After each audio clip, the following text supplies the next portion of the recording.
What up, party people? What up? I'm excited to introduce to you one of my favorite human beings in the world, Ivana Pham. She is Vietnamese, Viet Pride, woo! And we used to work together at LinkedIn. LinkedIn has lost one of our best people, but she's in a much better. She's has an amazing opportunity ahead of her, and I'm really excited for you and to share with the world your enthusiasm, your energy, and just like yeah, like just positive vibes like all around. I feel like people always get instantly energized when they're around you or when they speak with you. Thank you. That means a lot to me. And I want to say the same thing back to you because every time people speak to you, I feel like that's your superpower. They walk away with so much more energy. So thank you. No, yeah, and yeah, I was looking at your profile. You've had like a lot of accomplishments, like for someone who's like relatively young. Like I feel like you're definitely because it's interesting because I feel like when you think of like super energetic, like relationship type people, you don't also associate them with like striving for excellence as much, right? Because I think there's like your analytical people who are much more like, all right, I want everything to be perfect. And then there's more your like bubbly people who like, just like are people, right? But I feel like you have like the perfect balance of both, you know? Like I feel like that's rare. Oh, thank you. That means so much to me. And that's funny that you say that because not to categorize myself, but yeah, I do lean more type A nowadays in the sense that I am very organized. I mean, I do now work at Asana. We are like, that's the whole point of our platform is to help people be more organized. So obviously it naturally spoke to me. But I mean, honestly, growing up, I was more type B in the sense that I would run late to places. I would sometimes, lose a lot of things and not, know what was due when and things like that. So it's interesting seeing that growth within myself that you can change and have more Hmm. discipline and habits if that's an area you want to improve. So it is funny that you say that because it's not something that was innate for me. It definitely was something that progressed. That's fascinating. That's a really interesting topic because I also feel like the same way. Like I feel like like I was always super type B, and Yeah, same.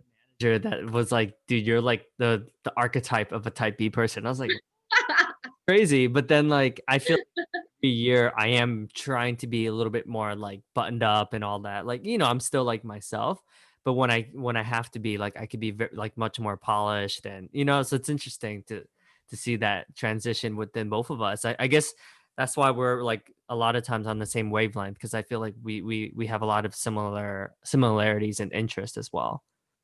Definitely. Yeah. We're always on the same page. So I'm curious. I would love to learn a little bit more about like so you were like one of the highest ranked debate people, right? Or speech people, right?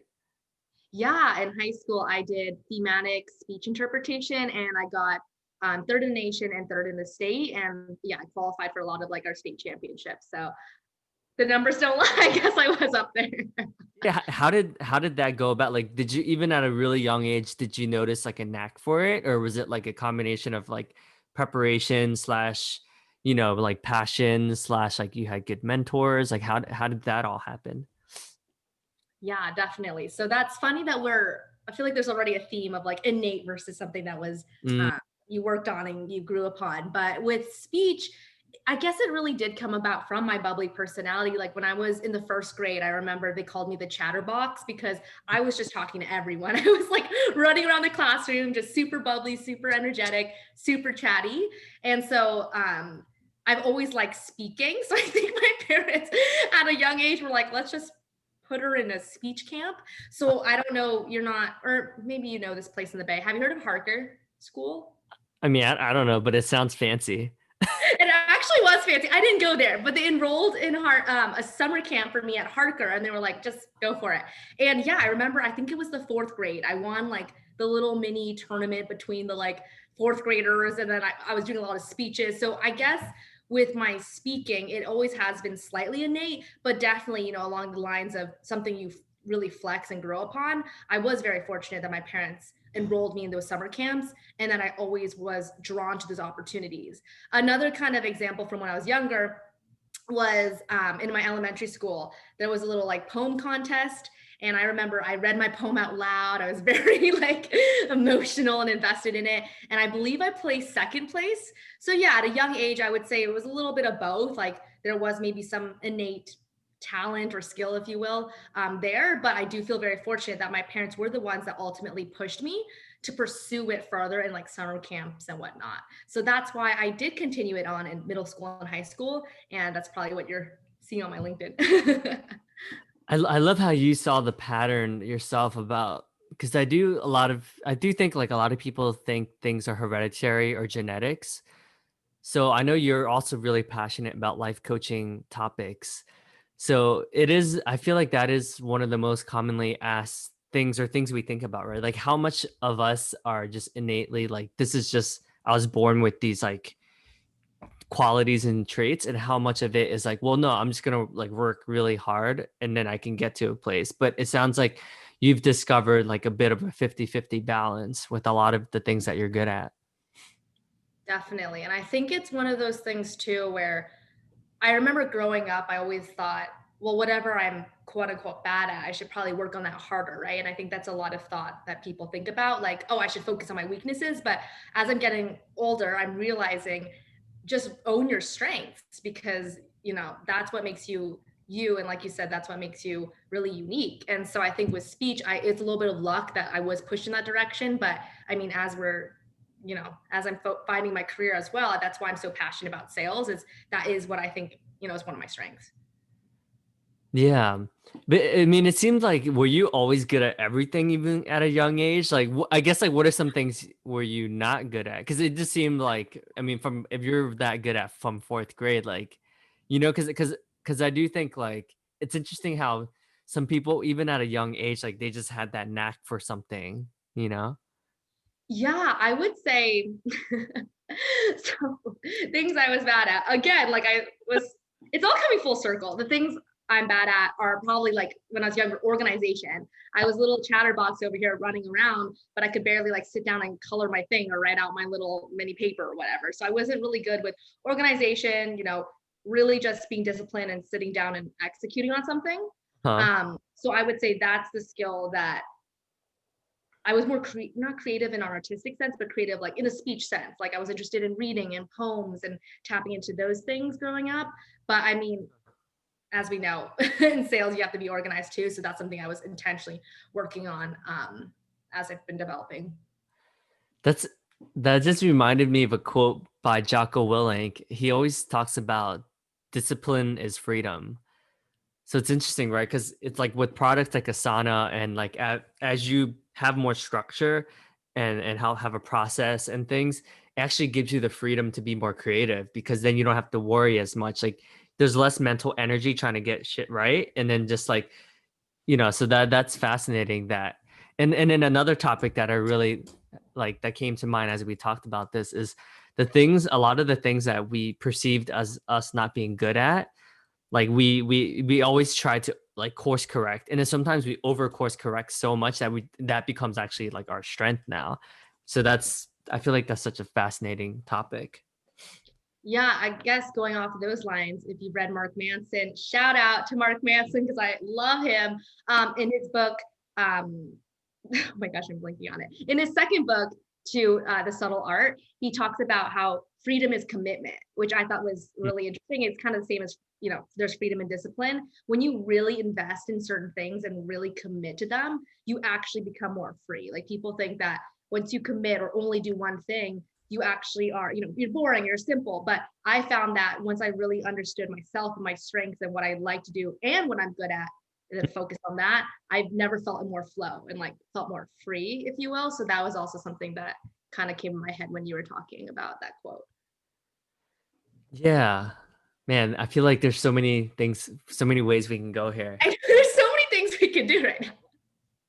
It I mean, to touch upon like what is another thing that you weren't good at but now you're really good at? Because I also see a lot of that same traits like in a lot of the stuff. Like I was voted most reserved at one point in the yearbook, right? And clearly I'm not reserved anymore, like this. So there's a lot of things, and I know even like talking to my executive coach, like I'm like he pointed out that I had a story about how I'm not organized. He's like, well, you hit 408% of your number. Like, I would say you're probably organized, you know? And I was like, oh, I guess that's an empowering thought that I still have that doesn't serve me, you know? Yeah, definitely. That's so interesting because wow, we are similar because I've actually found myself also group settings, not necessarily being voted most reserved, but being like called out, oh, like you seem on the more quiet side. So I guess for any listeners to just see kind of the holistic picture of people, right? Like even though sometimes you're type A and bubbly, there's also times where you might find yourself in settings where you're the most quiet person. So I think that is really interesting that you called that out because I've also had a similar experience too recently, finding myself to be in a group of people. Like actually, my persona was one of the most quiet people probably in the big group. But something else I probably wasn't good at or like a weakness per se would probably be besides being not as organized and not as quick to execute. Um, I would say probably being not as detail oriented. There's, I guess that goes along the same lines as being, organized, but there's a lot of times where I had the mindset where I was like, um, just it's better done, whatever, not perfect or whatever. It's just better to get it done. And I think at a young age, that's, it's a fine mindset to have, but when you're building those foundations at a young age, it is really important to still, build that foundation and look at the details.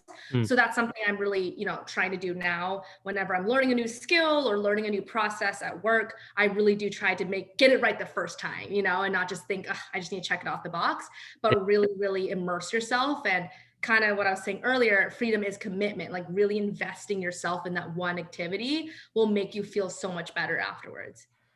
That's so funny because when I picture you and just in our and then like how we first met was like do the competition, right? Where, which that's how we like really gotten to know each other. Like that's like the opposite of how I view you. But I guess to your point, Exactly. so much that it's like that's why you have such a high standard of excellence, right? So I guess like and maybe when you're like really young, that was the case, but that's like definitely not the case now. Yeah, and that's funny that you say that because I think something else I'm realizing too is I've always probably had a high standard of excellence, just the way I was executing it is much more polished now than when I was Mm, younger, which was let's just get to the finish line. But right. on the surface, a lot of people were like, wow, that turned out great, or wow, you're killing it. But still within myself, I knew I wasn't aligned because I didn't truly commit to it or stay as detail oriented as I like. So it's interesting that I faced a little imposter syndrome there growing up a little bit because the end result was still pretty good, but I didn't live in total alignment with what I, see as a standard of excellence. So I think, yeah, another like learning lesson is that it really is, you can have the end result, but are you in alignment with your values and what you believe in? So it's exciting to see that progress from, one method to who I am today. That's really deep. And I was laughing earlier, and sorry that was if that was distracting. No. But literally, like I would say like my second biggest my story that I tell myself is like I lack attention to detail, right? And I have so much evidence of that, right? When someone gives me like critiques me or whatever, I'm like, there you go again, So I'm really hard on myself. So when you said that, I was like, oh my God, like we're twins. We're twins. Just Yeah. another. Yeah, I mean, it's hard not to. I mean, we've talked about this before too. Like, it's hard not to listen to someone's feedback and have that reinforce a story we've told ourselves or, thought about before. Yeah, and then I really liked your concept of like it's interesting because like the end result, like you said, is like it always looks good, right? Like you're winning competitions, you're crushing numbers, like quotas, like you get all these amazing job opportunities at like the world's best companies like Asana, LinkedIn, Facebook, etc. So it's funny because like from the outside when we see you, it's like, oh yeah, she just wins shit. She just gets shit, she just places third in the nation, like shit like that, right? But then it's funny how like our internal dialogue, and I think all of us is like totally different, and that's the common thing I've noticed amongst like even the best people that I've interviewed, like Mimi Pleben and like all basically all the President's Club winners. Like every time I talk to them, like you get the sense that they're like, oh, that's funny, because on the outside it's like, damn, you're a rock star, but then like when they share with me their inner dialogue, like during the podcast, I'm always like, wow. But then I don't know. I guess it's just interesting to see like how like we talk to ourselves and how others perceive us sometimes. Yeah, definitely. And that's something I'm trying to really be intentional about is how I talk to myself. And I would say my favorite question to ask myself these days to challenge my own thoughts is what else may be true. Mm. So that's just been really helping me recently is kind of just challenging my own thoughts and just understanding that thoughts are like a rough draft. They're not objective facts. It's like if you were writing an essay, you wouldn't submit the first draft. You need to revise it, you need to edit it, you would get like feedback. And so I think that has been one of the most life-changing realizations is understand your thoughts are like the rough draft of an essay. Your thoughts are not fact, and challenging them is one of the most powerful things you can do. My life coach, shout out to Pia. One of the things she really tries to embody is being like unfuck with the bull, where she's like, I'm not gonna let these thoughts win. I'm not gonna let this bad shit win. I'm just like unfuck with the bull in that sense. And I think that was so cool hearing her like tell me about how she's gone on that path and really made sure her thoughts just don't control her. Yeah, it kind of reminds me. So I mean, that's another like interesting. Like, why do you think you're so compelled to like self development? Because I do think there's people who are like they're like, oh yeah, I'll do this once in a while, right? But you're almost like addicted to that, like getting I right. I guess why do you think where does that come from? Yeah, that is such a great question. Thanks for asking, Davidson. I would say where it came from was that, oh my gosh, this is probably why I'm so in alignment with Asana because this is like one of their terms is like bringing chaos to clarity. I think, I used to have a lot of chaos. Like I said, growing up, I wasn't organized. I wasn't great with execution. I wasn't detail oriented. At times, I was all over the place, like the chatterbox running around the classroom. So I had a lot of chaos in my mind and externally in that sense when I was being like a flurry. And so I really just wanted to have clarity. And so that's what kind of compelled me to be, okay, how can I just better myself? I mean, if other people can do it, why can't I just get a little better at executing this or being organized at this? And after I really, really believed that everyone has the ability to get 1% better every day, I think that's to your point where I got addicted to it. I think that's the first step.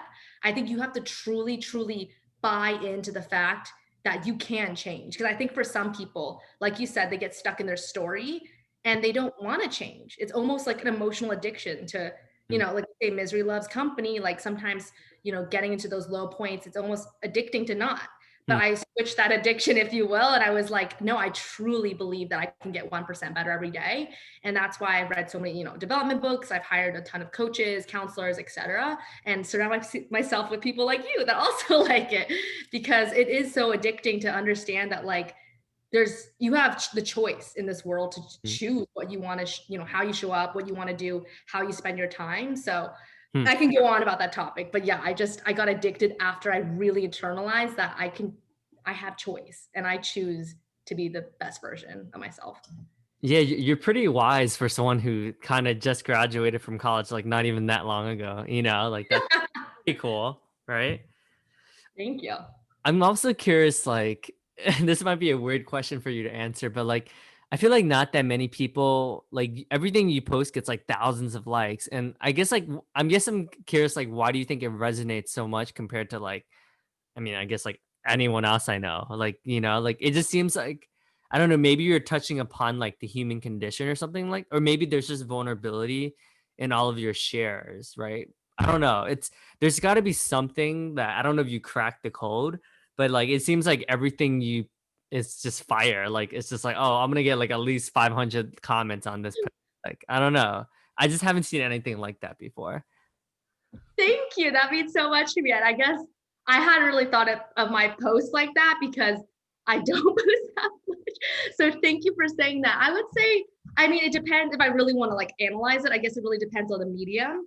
Like obviously Instagram, if you do like a thought provoking, there's different routes. I try to keep it like the short and simple route with my captions and usually do it like a question or a joke because with my audience, if you will, or my friend group or my network, like that really resonates. It's like the super short, like for example, one of my captions was like kombucha enthusiast, like super short, super simple, but obviously everyone's like, I love kombucha too. So it's like, I think on Instagram, maybe that, but with LinkedIn, I would say, yeah, I don't really post that much, but I do try to, like you said, have a touch of vulnerability because I think that that's really important to normalize, especially as we're all navigating this crazy time in our lives. So yeah, I don't know if I've cracked the code, but hopefully that was like, if anyone wants an actionable takeaway, hopefully those were a couple. I guess so. You touched upon vulnerability. It does seem like that is something that you've noticed that will definitely resonate with anyone, right? So at least you figured like that part of the equation, right? It's like, well, if I'm just going to share myself authentically and show like a little bit of myself, that I know at least like people will respect me, or like it's maybe that's not even your intention, maybe it's like unintentional, but it does seem like you touch a nerve like with a lot of the stuff that you say. Yeah, definitely. And I think for me, it's like how I try to live life too. Just keep it pretty simple, keep it pretty clear. Like I said, like from chaos to clarity, like just keep it really clear, simple. And then yeah, when posting, have that touch of human element to show like I'm human just like everyone else. So I guess that resonates with people.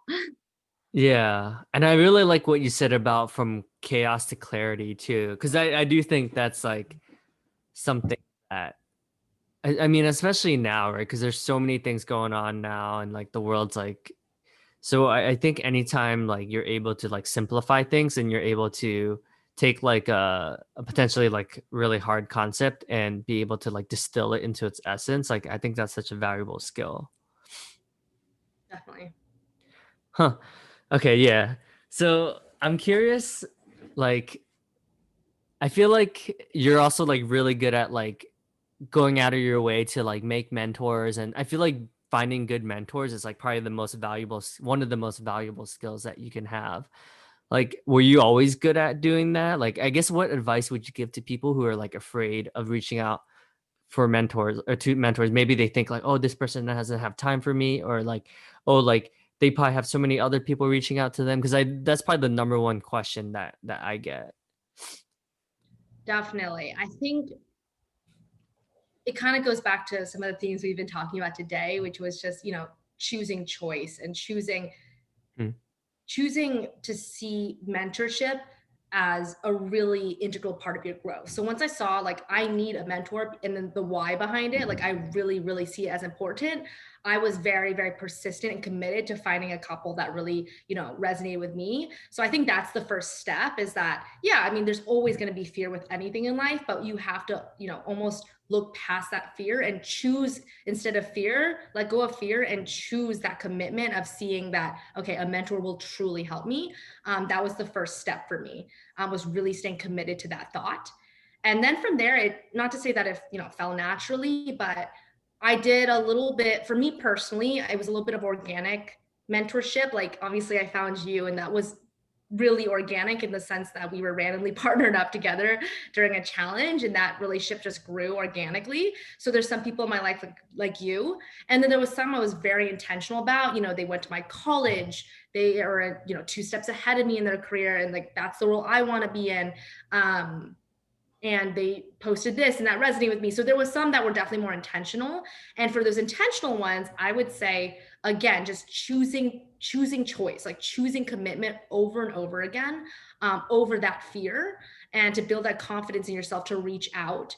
And once you reach out, I've read multiple articles on mentorship, and they say, it has to be a reciprocal relationship. So read the room a little bit. Like don't go in for the ask too soon if you don't sense that there would be an equal partnership here in a sense. Like, yeah, if someone's already disrespecting your time, they're already like showing up super late, or they're like, can we cut this short? Like, giving you some signals that they don't really they're not really fully there, then yeah, I mean, read the room, just have the awareness to say, maybe this isn't the right mentor for me. But if it does seem like there's the possibility, I always go in for a soft ask first. I usually say, would you be open to, staying in the loop with my journey? Or would you be open if I reach out to you again in a month or so? Something reasonable. I mean, everyone's working, everyone's lives are crazy. So I don't say like, can I talk to you tomorrow?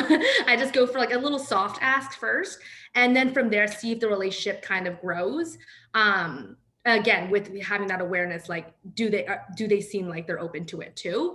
And then there's some where I really just vibe right away, and I just went in for the request, the close, and I said, hey, I'm really loving your energy. Would you be open to being my mentor and potentially meeting, once a quarter Uh, or something? So being very specific.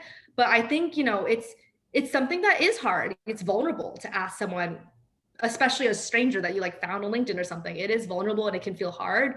But I would say the best, my best takeaways are, one, just stay committed to it, understand why you're doing it because it will truly help with your growth.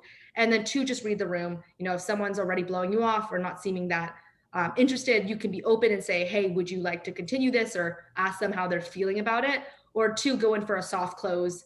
Oh gosh, such a sales term, soft request, and see if it'll grow from there. Or three, if you really feel like you found your, someone that you would love to continue the conversation with, just directly ask. Yeah, that's good. That's good actionable items. Yeah. You're definitely super wise. Like I feel like you're yeah, it might be the heritage from all those like Vietnamese Buddhist monks like that maybe you were reincarnated like from, a previous Dalai Lama or something like yeah. Oh my gosh. I must say, meditation does do wonders. At first, I was like, ugh, all these articles and findings on it. But man, I have to say that if there's one thing from today I want to plug, is that meditation works, people. Yeah, it really does. Today we were lucky. Scott had a half day medit retreat today. So we did 3 hours of meditation today. It was beautiful. That is incredible. Oh my gosh, that sounds amazing. One thing I want to edit though about my comment is that I think the reason why I tried to meditate before. I tried to be like, my life is again chaos, right? There's so much going on. The science says meditation works. I'm just gonna do it. I kind of treated meditation as a means to an end. I was saying, I just want to meditate to turn this chaos into clarity Mm. and to feel more. I want to feel better about myself. So that's why I'm going to meditate. Is it a quick fix? I don't know. Let me just do it. But when I got out of that mindset and revisited my meditation journey, and I said, actually, I really truly just want to get more in touch with my mindfulness and my awareness, and I want to just sit in silence and peace. That's when it started, quote unquote, working. So I think that's one edit I want to say to my comment. It's not a quick fix. The intention has to be correct. It's not a means to an end, but truly like a journey that you want to pursue. So that's why I want to say, in case anyone was curious. And then again, the theme of bringing clarity or from chaos to clarity, right? So it's funny how we keep seeing the same theme in so many areas of your life. So that is pretty cool. That's how it's such a good transition because if you're truly stepping into your purpose and it's like clearly like these are a lot of areas that you've struggled with in the past and now, you've gotten better. So it's cool when you're like the living embodiment of whatever company whatever company. So if Asana was like a person, it'd be like a yogi, right? It'd be someone who's like by just the sheer presence makes people feel calm, at peace, like tranquility, things like this, right? So if you are the living embodiment of whatever that is, like you'll just be successful just because it's a natural, it's authentic, right? It's relatable, it's real. It's not like you're trying to be something you're not. So Yeah, that's exactly. That's why I think I'm already so, even though I'm new, so passionate about the company, but excuse me, because I'm already seeing like my own personal values bleed into literally their values and things that they say about themselves. So that's been interesting to see. that's awesome. I'm also curious about like I feel like how does one manage their energy levels, right? Because I do think actually this is something that when you mentioned earlier, I was like, oh my God, this is gold for people. So two things. So it's interesting because the people that are often the most extroverted, right? I would say like both of us are like pretty extroverted, right? Like we put ourselves out there to get to know people and stuff like that. But then sometimes we're also the people like that because we're expending so much energy to like make people feel included and all this. We're adding so much. Like also like when you don't take care of your energy, that's also when you struggle, right? Like you go through like dips of so I feel like that's really interesting. So I mean, other than meditation, what are some other practices that you do to manage your energy? Because you're always like putting yourself out there, you're doing like panel events for your alma mater, like like you're doing a lot, right? Like in terms of your career and for others.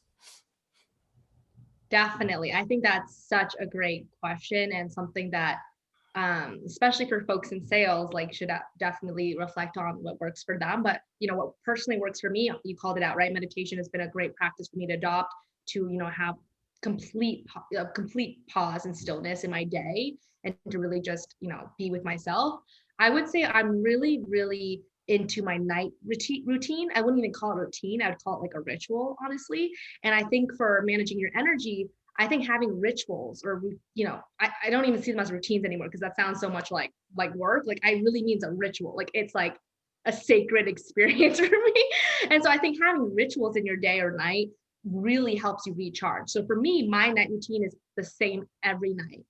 By I would say 9 or 9:30, I light 3 candles and I turn off all my lights except for one mini lamp. Hmm. I play this like really soft music. And sometimes, yes, I'll cheat. I'll watch like Netflix in bed and stuff. Like I'm like, I know it's supposed to be my like calm down time. But yeah, during that time, I'm not really talking to anyone on the phone. I'm not catching up with anyone. I'm literally mute. Like I'm not talking and I'm just in bed, just complete relaxation. And then from there, I'll keep all the lights and the candles on and I'll get ready for bed. Um, and then, yeah, just obviously blow the candles out. And every night, I'll kind of just do a closing thought with myself, kind of take a couple deep breaths, and then yeah, blow out the candles, head to bed. And I would say that entire practice can last up to like an hour almost, that ritual. Again, sometimes I cheat and I'm watching Netflix in bed while I'm just like there. So it takes like an hour and a half. But in that time, I'm not talking to anyone. And so whatever works for different people. But I think, you know, especially in COVID, it's an interesting thing I bring up because I've heard a lot from my peers like, oh, this day was kind of like boring or this thing is blah, blah. But for some reason, my rituals never feel boring. Like they just feel they bring me so much joy. So I would challenge anyone that's listening to recharge their energy. Think about what rituals might work for you. Maybe it's a morning routine. Maybe it's not a night routine. Maybe it's during lunch. You like play your favorite music and or like go to a room and be by yourself. Like it really looks different for everyone. But I don't think like in a weird way, it's a double whammy because one, you're recharging energy, but two, it's fun. Like you like it. You chose to do it. And so that's my best advice for people trying to do that. Yeah, that's good advice. I definitely think now that you're saying that, I know like my ritual is definitely like at night, I always need like usually like an hour to myself to just read a book and just kind of lay in bed or just, like there's certain things where I'm like, oh yeah, I do feel much better like when I do it. But sometimes we don't really think about it, right? But you're intentionally like setting aside like this sacred time for just for you, right? Especially if you're a giver, which like you are, you're always like giving back to society and things and your friends and your community. I feel like that's when you need to take care of yourself more, right? Because if you're always giving, and then, you're going to be exhausted by the end of the week. So you have every day you have that to reset, you'll be able to be much more likely to be at 100% the next day. Totally agreed. And I think when you think of the word ritual, I think why I almost even intentionally use that word is because for me, routine sounds almost like so robotic, like something I have to do to be my best self at work or whatever. But with ritual, it's like it's something you chose. You have to honor it because it's a commitment to yourself, and it should be fun, right? Because you're the one choosing it. So yeah, I think like I do think it's a great way to recharge.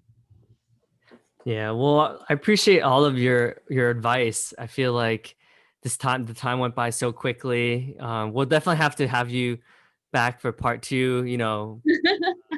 Prior to you becoming like a CRO, like a VP of sales or anything like that. Like we definitely need to have you back on the podcast. Oh my gosh. Well, I'm a big fan of the podcast. So it's an absolute honor that I'm episode 85 here on the D Hang podcast. But thank you so much to the wonderful host. And I had so much fun. Thank you, Ivana. Best of luck, and yeah, I'm sure we'll stay in touch. Of course. Thank you.